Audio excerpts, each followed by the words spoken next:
We'll now hear the presentation of vaccination informatique. S'il vous plaît, vous présentez et vous avez 10 minutes pour votre présentation. Bonjour, mon nom est JeanFrancoisMezeiCRTCAppearance, vaccination informatique. Je vous remercie pour l'opportunité de participer à ce processus. Je vais présenter en anglais, mais je réponds aux questions dans les deux langues. In the late 1800s, the small rural community of Fort-Brisebois was only accessible by the 5-1 transport of the day, namely the canoe. There was no business case to build a railroad to it. The canoe got you there, but it took weeks and could only carry light cargo. Yet, the government saw the long-term strategic value in funding the railroad. Today, Fort-Brisebois is better known as Calgary. Imagine if the two incumbents of the day, la Compagnie des Sans-Associés and Hudson's Bay Corporation, had convinced the government that the canoes were more than enough. Keeping the served status allows incumbents to protect their territory from new entrants without having to invest. If incumbents have no interest, then they should be sidelined and a focus move to those who have an interest, namely municipalities. Vince Cerf has said that over 90% of Internet applications have yet to be invented. The need is to empower all Canadians to create new applications, content, and services, not just consume them. The Commission cannot define basic Internet based on a fixed set of existing applications. Deciding which applications are need versus want would constitute undue discrimination against apps declared want and against apps that have yet to be invented. What is done with packets is none of the Commission's business. Its business is to ensure Canadians have access to a network that carries packets quickly and efficiently to support growth in the digital economy. Therefore, the need is to give all Canadians access to the Internet using the most modern technology applicable. For telephone, until an area is considered served with broadband, telephone should remain an obligation to serve, including dial-up, paper directories, and the blue pages. And I have some comments about Bell raising its rates. I don't think they should be allowed to, because that's a disincentive to invest in broadband. Keep the rates low so Bell can invest, because once broadband is there, telephone is foreborn. For broadband, there's been a whole slew of different programs that have funded different, based on geographical definitions that were incompatible, and that leaves a lot of holes. This has to change. What I recommend is the formation of basically nbn.ca, and I'm sure you can find a better name to that. It needs to draw an accurate and complete census of areas needing broadband deployments, and areas would be defined by municipal boundaries or First Nations and special cases for unorganized territories. The census results would be available online to any Canadian to check for the status of their town and complain if their home or town has not been identified. NBN.ca would combine funding from NCF federal programs and others such as EORN and coordinate with provinces to fund deployment of broadband based on bids for each project. It would also help each municipality to either find companies with expertise to build or help the municipality build to deploy its own municipal broadband network. It would also coordinate the backhaul availability with each municipal project. It would also need to coordinate, NBN would coordinate and champion spectrum availability. In other words, it would be the middleman to go Industry Canada to get the spectrum needed to do proper broadband in a town. Projects should be funded by public-private partnerships, no free grants. NBA.ca would be in charge of quality assurance to ensure the service is delivered as per standards. An ISP could buy back the PPP shares to become 100% owner. And those proceeds, NBN would then be available to NBN to fund more projects. Dividends would flow back to NBN.ca, which means an incumbent might have an advantage to buy back the shares. Winning bidders below certain size would get either 5 or 10 years guarantee that no incumbent would build. If the incumbent says we're not interested and someone else comes in, they need that protection to be able to go to the bank and say, lend me money, there's no dangers from an incumbent. An deployed system that falls below standards during the term loses any protection from a new entrant. Backhaul has been mentioned very often. It's become fairly obvious. There is one metric I wish to add. Currently in the South, we're looking at about 1.2 gigabits a second of backhaul per 1,000 customers. This rises 32% per year, according to a recent CRTC decision. And also, you have to look at population growth. And this allows you to project over 10 years what a bidder has to be able to provide in terms of backhaul. So you want to serve town X, that proposal has to have sufficient capacity in the backhaul for 10 years. You may need to rate regulate the backhaul, because in cases where only the incumbent is served and the incumbent doesn't win the bid to serve a town, the incumbent is not going to be very forthcoming in terms of offering lower rates. And again, this was brought up, convincing provincial governments to open up their own private networks for use. Satellites, well, they're always behind the capacity curve and will always be more expensive. They really are the solution of last resort. The goal is to move as many people from satellite to wireline to free capacity for those who absolutely need satellite. Only a certain number of customers can be served by satellite without undue restrictions. Geographical standards, such as community size, distance from road, fiber trunk, etc., can be set to limit who has priority to access a satellite, so the total number remains within the satellite's limit. In other words, if you want to have reasonable gig limits, lower the number of people on the satellite so that those who use satellite get proper usage. If you lower the number of customers per satellite, it may become uneconomical for private enterprise, and government may have to step in. Australia did as part of its NBN. In terms of Telesat, you might have a consideration to provide CBB level rates, in other words, a subsidy for the backhaul, so that towns, ISPs in Iqaluit and stuff, can provide decent service at normal prices. For the last mile, I've listed a few scenarios as the unserved. There's a partially served by one ISP and partially served by two or more ISPs. And basically, this is where the obligation to serve comes in, because you have to use your powers to say to those who are already present in the town to finish the job, to complete the full footprint of the municipality. Technologies should be able to serve everyone in a municipality, not just the core. So the full footprint. Everyone must be able to get the speed standard, the sync rate, no up to speeds, and doesn't prevent an ISP from offering higher or lower speeds. But if I want 2510, I should be able to get 2510, even if 5.1 is still offered. There needs to be standards, and this was raised before, on oversubscription to make sure that we get decent service. This is particularly important for fixed wireless, where they have limited amount of spectrum. And when you evaluate bids, you should evaluate a long-term strategy, because if you deploy fixed wireless and it only lasts 2 years and you have to deploy FTTP 3 years later, you're wasting money with the first investment. So an eye to long-term. Basically, the major goal, make sure whatever is deployed is future-proof. There's no point in deploying something you know is already outdated. Aspirational speed, I will be bold, and I will say 100 megabits download, 100 megabits per second upload. And you will see why next page. Basically, this is incentive to choose today a technology that will evolve for at least 10 years. And proposals today who have a technology that can scale to that get a boost in terms of bidding. In other words, they get ahead of someone who's cheaper, because their technology will last longer than a short-term solution.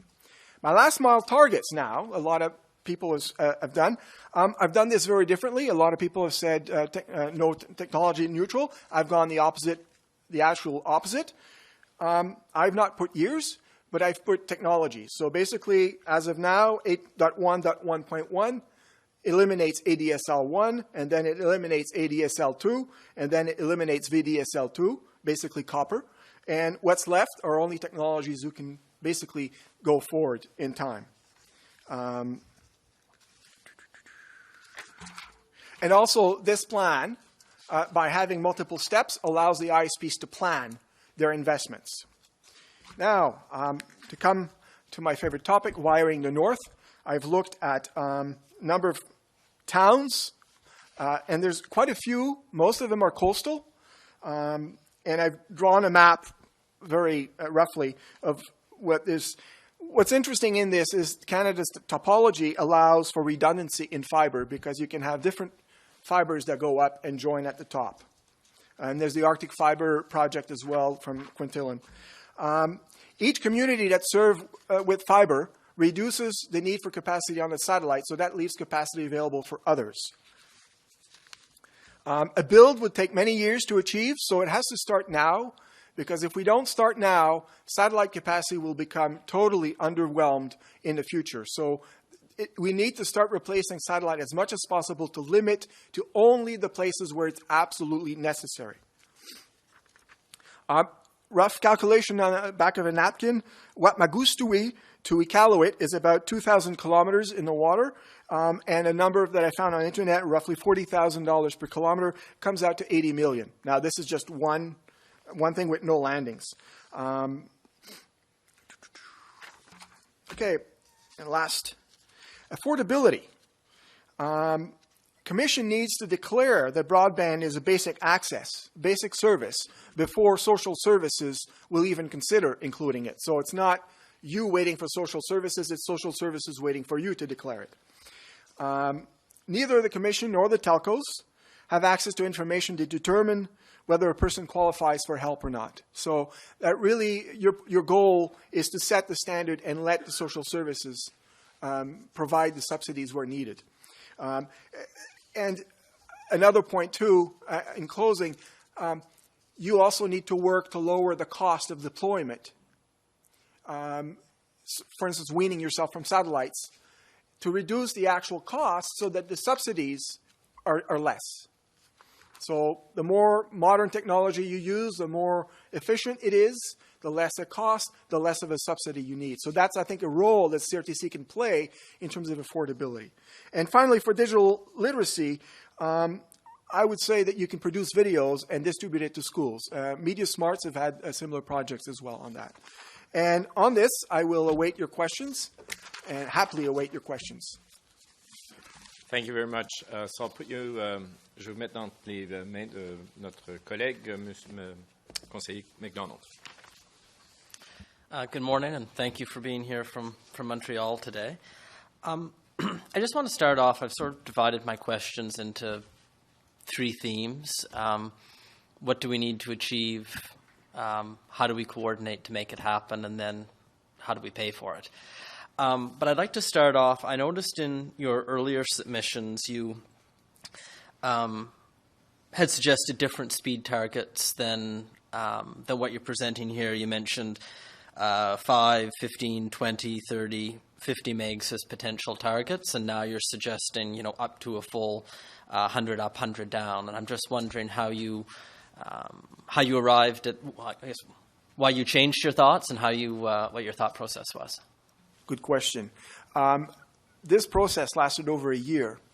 And during that time, seeing the submissions and seeing what was happening and even seeing the incumbents appear, especially Bell and TELUS, have evolved my opinion on these things. And the speed targets I initially put was essentially a wish, sort of, because nobody can predict the future itself. And when you guys came out on the first day, when the chairman came out with the need versus want, it made me realize I need to find some sort of justification for these speeds. And the speeds that I presented in the previous were, you can't really justify, just, a feeling, right? And whereas, so what I've decided here is what we really need to do is to stop deploying technology that's a dead end. And you can't really do this overnight because there's a lot of ADSL1 out in the terrain, a lot of ADSL2 and some VDSL2 that doesn't quite work. And you can't fix that overnight, especially when you have people who are not served. So the reason I put that graph up was basically saying, okay, the served status, stop deploying today. But if you're below that, you still become underserved. And, it's only the second cycle where the 5.1 becomes unserved, basically totally, grossly insufficient. And so that's why I did sort of that graduated approach, because it gives time to invest. Bell Canada and interrogatories, and even I think it was TELUS, I'm not sure about TELUS, who admitted basically it was MTS who admitted they don't do 1 megabit, even though they get grants. Their technology can't do it. And I'm the victim of this because I'm on FTTN, and I can't do 1 megabit. I have 888 kilobits per second in a building that's certified to do 2510. And I can give you an example why 1 megabit isn't enough. For all the talk about these people, I did a Skype presentation to a bunch of university graduate students. And I've got an old SD camera because I can't do HD with 1 megabit. So I've got an old SD camera and all tested, and I start to speak and stuff. And at one point I switched to present a slide and it failed. Why? Because my screen is HD. So when I switched to present to present the slide, Skype switched to AD, at which point the 888 wasn't enough. So, you hear all this bragging. The technology and the applications evolve. It used to be you could specify in Skype maximum throughput. It's gone because Skype assumes everyone has modern broadband. And Canada is stuck with not so modern. So that was sort of the impetus for me to draw these new speeds basically just above each technology to make sure that they're not deployed anymore. And with respect to the 5 or the 10-year roll-in average or roll-in speed targets, are you advocating that we set the new speed targets and give people the full term, the full 10 years to catch up or meet those targets? Or are you suggesting that they gradually increase year over year? So next year we require 10 down, 1 up, and the year after that 15 down, 2 up until an end state of 100 by 100? In my chart, I put year A, B, C, and D because this is something that you're going to have to decide. If you look, for instance, areas that need to be served by fixed wireless, there's limitations in spectrum. There's limitations in physical deployment. They can't just fix this overnight. They have to be given time. So, and that's why I have this. Now, if there's a bid in a town, in a very distant community, where none of the bidders come out with something that fixed the serves, then there's a question that needs to be asked. Is less better than nothing? Or should we actually find a solution that will work? And again, it's a question of, are you going to waste money on something that's going to have to be reinvested in a few years or not?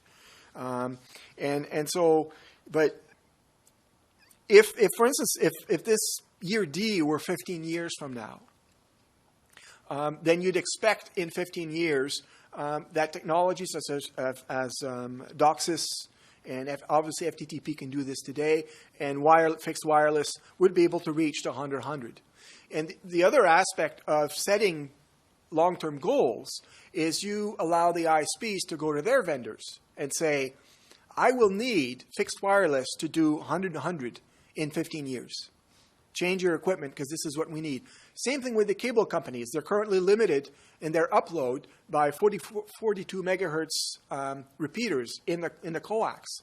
And this needs to be changed so they allow more upload capacity. And so by giving this, and I specifically waited till year B to raise the upload to 10, knowing the cable companies will need to do this. Now, I've been told it's a simple change. You just open the box, change the card, but for cable companies, nothing is simple. But this gives them a roadmap as to how to plan their plant upgrades for existing systems. But it also a roadmap for any new system saying you must now serve with these new speeds. And with just because I want to make sure that I understand how you've laid this out, you've broken out into underserved, unserved, and served. with different speed targets. So are you suggesting that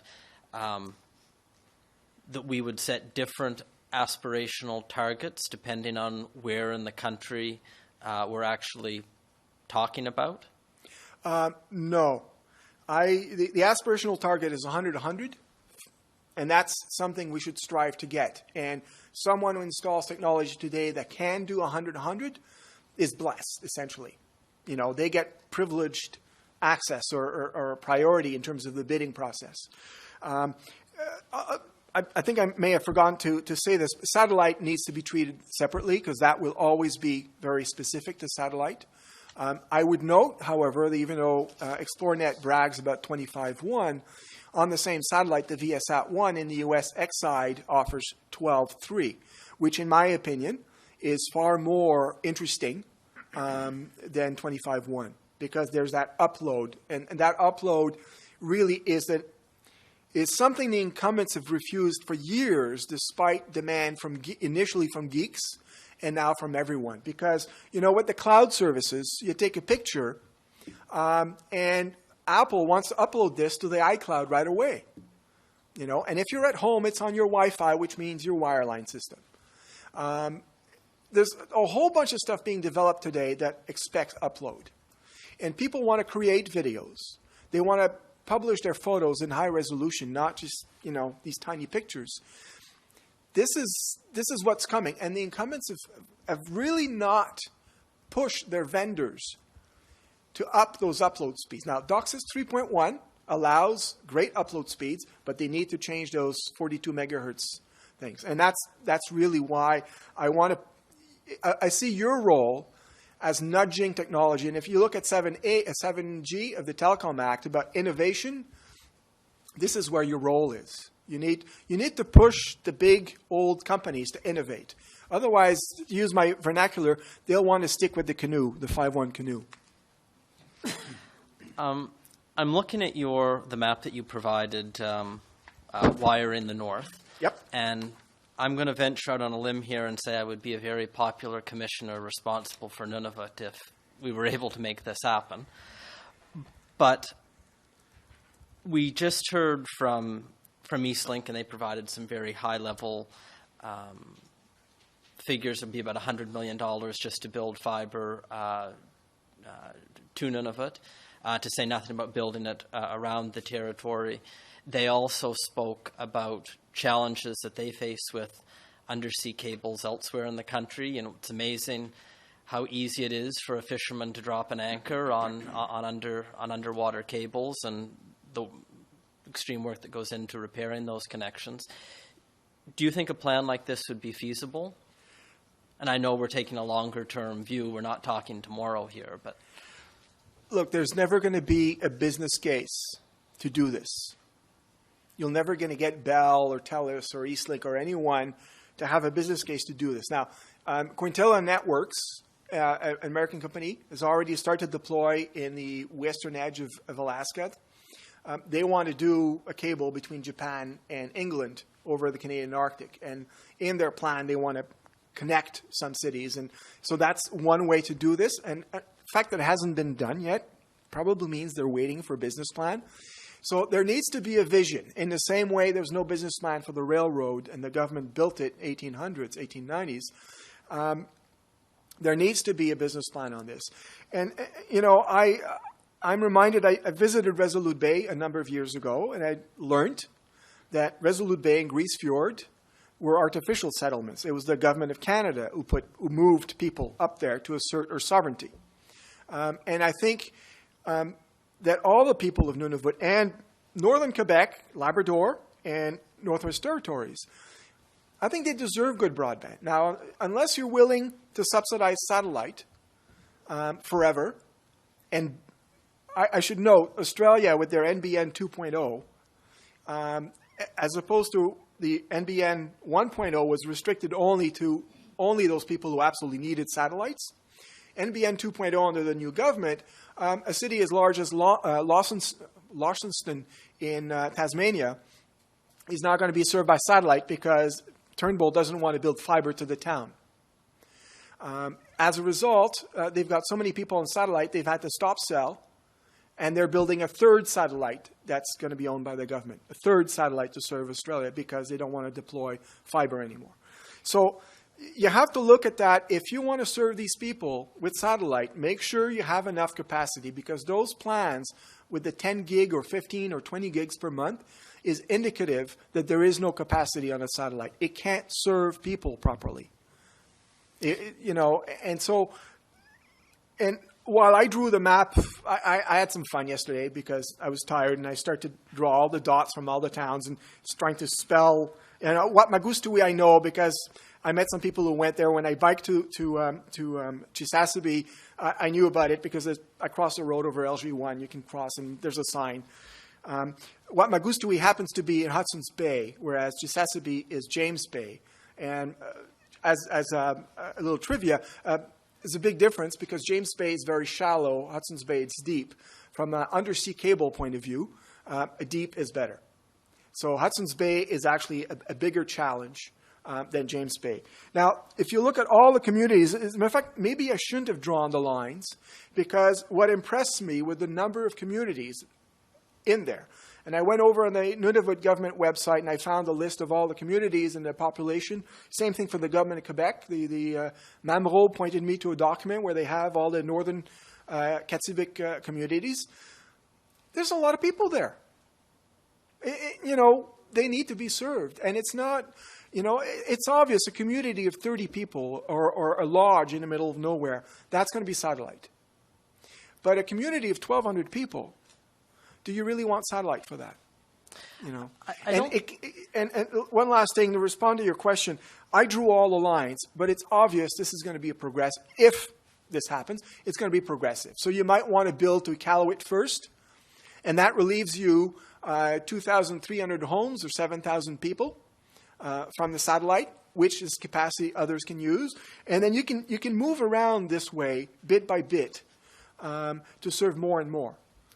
So on the topic of capacity, because technology is a wonderful thing and it advances very quickly, and we've heard from a number of different interveners, new technology that appears to be just at the cusp of being able to take advantage of it, be it ExploreNet's new satellite services that will offer 25 down, 1 up.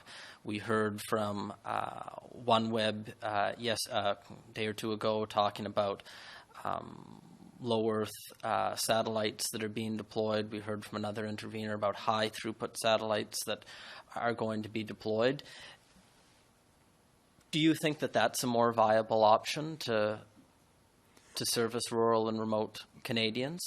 Understanding people do want wired infrastructure, but with these technological advancements, is that going to solve the problem? Solve, no. Help, yes. And as I said, satellite has a place. It is essential because there are communities, there are areas where, it just can't work. If you have 30 people in a community, you can't really string fiber all the way there. Unless there's a community further up the road of 12,000 people, then it works. But satellite has a room. But you have to, I think, look a bit at the spin that you've gotten from the incumbents and ExploreNet on this. They claim the satellite's going to be 20 gigabits of capacity. Now, is this 20 gigabits in the uplink or 20 gigabits in each of the cones, the beams to each towns? Because if it's 20 gigabits for the uplink, and the uplink serves the beam that serves Toronto, serves the beam that serves Nunavut, Northwest Territories, and maybe Northern Manitoba, then that's 20 gigabits for all of Canada, which means Nunavut only may get 5 gigabits because depending on how they allocate the stuff. So you have to take all those claims with a little grain of salt. Now, in the interrogatories, I asked ExploreNet specifically about, for instance, fixed wireless and satellite technologies, and their response was not relevant to this proceeding. So unless they come to you with hard facts of this is exactly how much capacity is going to be available to high Arctic on the east, how much is going to be to the Arctic in the west, the Western Arctic, and how much is going to be Northwest Territories, and so on and so forth, can you really bank on this? And OneWeb is very interesting. What I heard was their capacity was 6 gigabits that they've been given in terms of data throughput.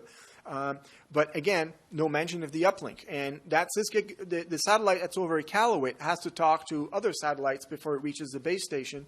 And what's the capacity? I mean, there's a whole lot of details you need to know before you can find out whether these future solutions will provide something you can bank on. And the only thing we know that we can bank on right now is fiber. But satellite definitely will be there. And the example, OneWeb has a very interesting advantage because their satellites are constantly moving. I know that the town of Field was mentioned. Field is right on the northern edge of a mountain range at the Kicking Horse Pass. It does not have view of satellites in the south. But OneWeb satellites passing over will also move to the north. So they might have service from them. They have service. They have internet from another, like wired, but I'm just using that one as an example. So there's uses for satellites, and they're necessary. But what you have to do is not declare satellite as the solution. It really is the last resort for those who really need it. And when you reduce the number of people who depend on it, then those who depend on it have enough capacity to have, let's say, 200 gigs a month of usage, and they actually get advertised speeds because the satellite's not congested. Thank you for that. With respect to coordinating efforts, you've suggested the creation of a Crown Corporation, NBN, and I'm just wondering your thoughts on how that should be structured. Are you drawing from other similar Crown corporations that have been structured in other countries? I looked at, and a number of comments were raised already a bit in this proceeding in terms of the 4-year cycles for elections.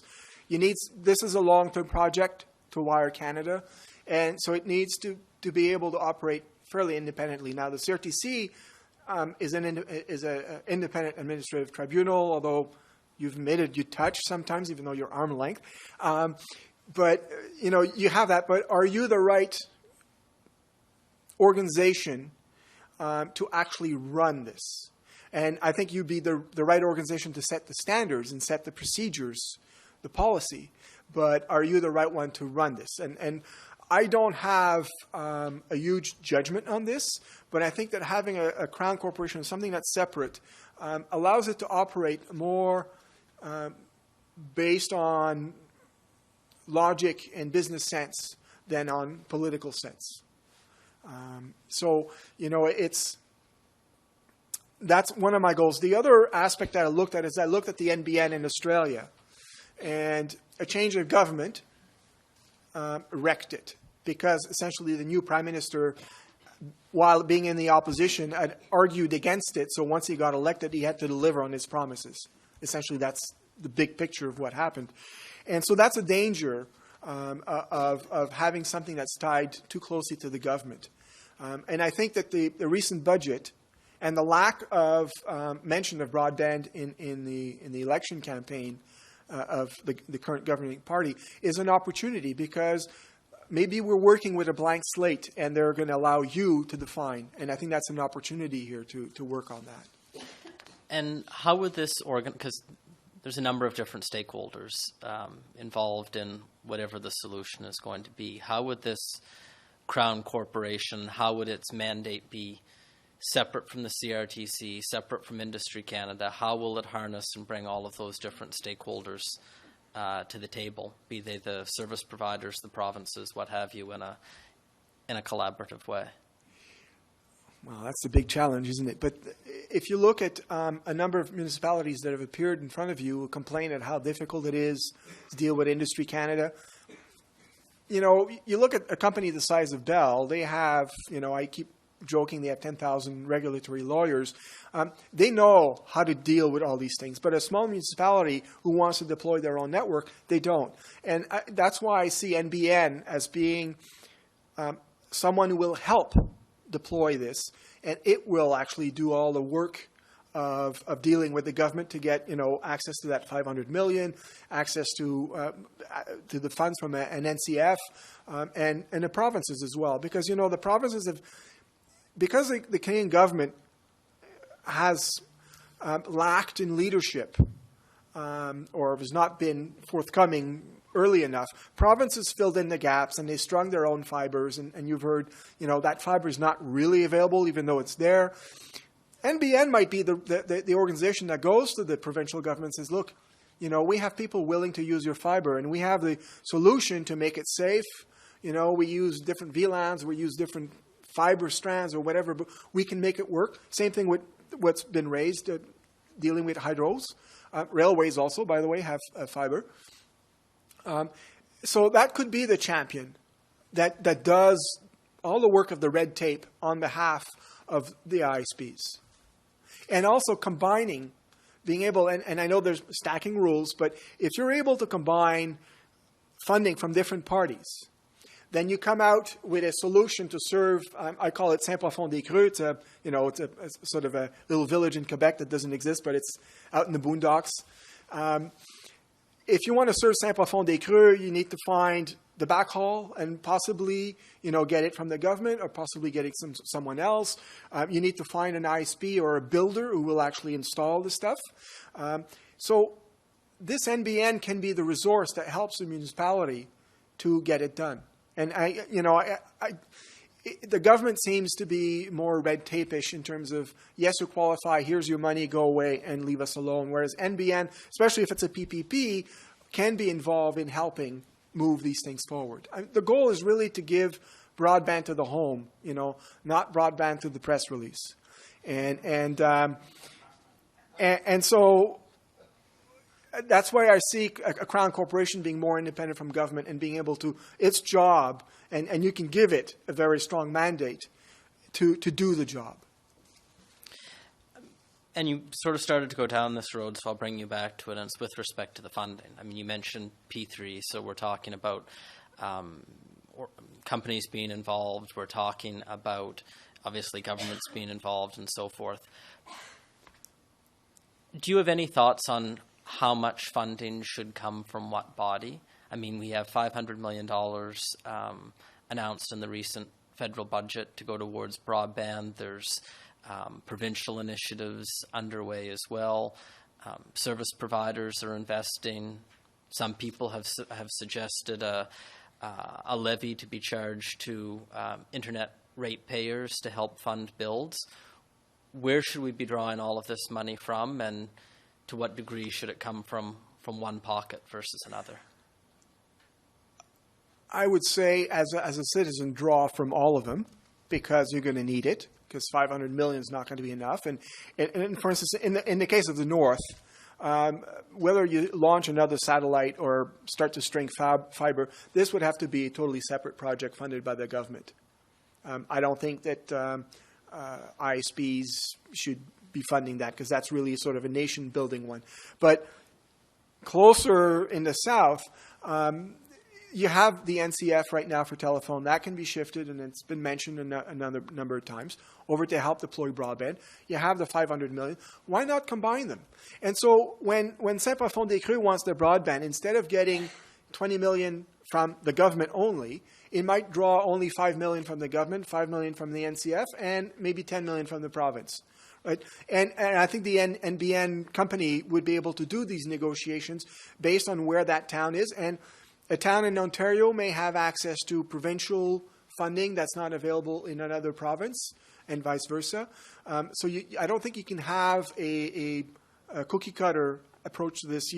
And you need an organization that has the knowledge to be able to basically manipulate through all this government opportunities and government difficulties as well. So I can't give you specific 50% there, 50% there. It could be the province, for instance, in the project, the province is more than willing to offer its fiber as backhaul. So the province ends up solving the backhaul, and the rest of the funding only affects the last mile. In other cases, the $500 million from the federal might go to the backhaul as well. So I don't think you can or should fix specific targets as to percentage of fundings. Just one final question before I hand you back over to my colleagues. And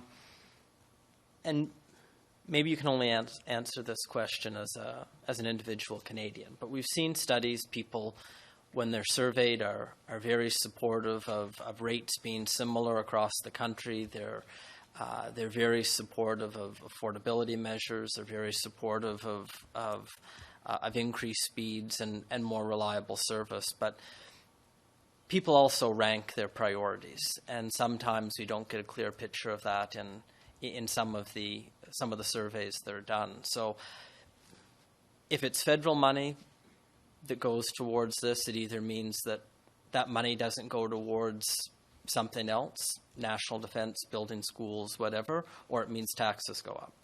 If service providers are providing funding, that means they're not spending it somewhere else in their network. They're not returning value. They're not returning profits to their shareholders, or they're increasing what they have to charge the end user. So on the scale of priorities, where does access to broadband fit? If I look at the original call for the 134 notice of consultation, full participation in digital economy, one can argue that it's a national strategy to deploy broadband in order to deploy the economy. As such, you could argue that it is a priority for the government, and I'd say here government, federal, provincial, municipal, to deploy broadband, because that's how you grow your economy. And as a cyclist, I've gone through, as a matter of fact, you've seen the mayor from Saint-André a few days ago.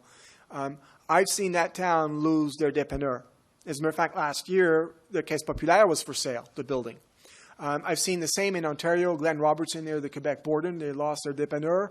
And now the bar is a dépanneur, but they're for sale because there's no other businesses in town. They've all gone. I've seen this myself from a small footprint that I do on my bike over the years. And there needs to be action to provide economic growth in rural Canada. And right now there's a big opportunity because with digital, with broadband, anyone in Canada could come out with the next Google. And, you know, if you build it, they may come. But if you don't build it, they will not come. So it's a risk the government has to take. And I think it's a priority because you look at the States, you look at the stock market in the States, the big companies, they're all digital companies. This is where the growth is happening. And if Canada doesn't jump in, then, you know, you're going to have Toronto, Montreal, and Vancouver, and maybe Winnipeg and Calgary. And the rest is going to be just farmers begging to have access so they can plug their modern farming equipment in. It's a national need. And so I think the government and the $500 million is great. Australia, the NBN 1.0, they set out an ambitious project, $30 billion. 500 million compared to 30 billion. So which economies in the world are going to succeed in a digital age? And this is a question the government needs to ask. And you know, I've seen the jaw-dropping speech from the chairman of last week, and my jaw did drop. And he framed the problem very well. We need a digital strategy. And if the government is convinced that the digital economy needs broadband to grow, that would be step one. That's a problem. I don't know if that answers the question. No, that's very helpful. And you've cited building the railroad a couple of times today. Another example would be building the Trans-Canada, which took about 2 decades to accomplish. So we may not be done yet, but it does take some time to do these initiatives.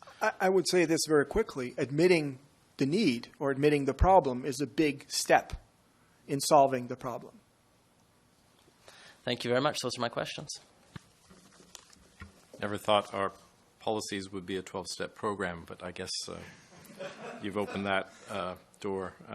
It's also delightful to hear Quebec English spoken at our hearings, things like dépanneur instead of convenience stores. But I understand autoroute is also widely used in English in Quebec, so it's a delightful métissage. Just one question for you, and it goes to page 3, and I guess it also builds on a question of language. You said that the fourth bullet there, you say the Canadians have access to a network that carries packets quickly and efficiently. While you were putting down adverbs, I'm surprised you didn't add neutrally. Well, I know there's an ITMP hearing coming up. And yes, I probably edited the word out because I don't want to get into, 2 hearings at the same time. But essentially, yes. And I had 27.2 in the text, but I removed it because I figured it was maybe a little too obvious. But essentially, yes, the role of the Internet is to deliver packets. And it's up to the users of the Internet to use it and exchange information. And the type of information, and this is the beauty of the Internet, is you don't need to ask permission to send something to someone. Whatever that thing is, whether it's video or a document, you don't need permission. You don't need permission to start a new application. And this is where innovation really thrives. And if you start to define what's needed versus what's want, you get into dangerous territory. And that's why when I saw the debate start with the incumbent saying that 5.1 is perfectly for email and stuff is not going to grow the economy. Innovating and finding a new application is what's going to grow the economy. And to do that, you need more than 5.1. Thank you. Those are our questions. Wouldn't want to ask or say anything that would cause more jaws to drop and cause injury to you. So that's appreciated. Thank you very much. Thank you very much. Madame la Secrétaire.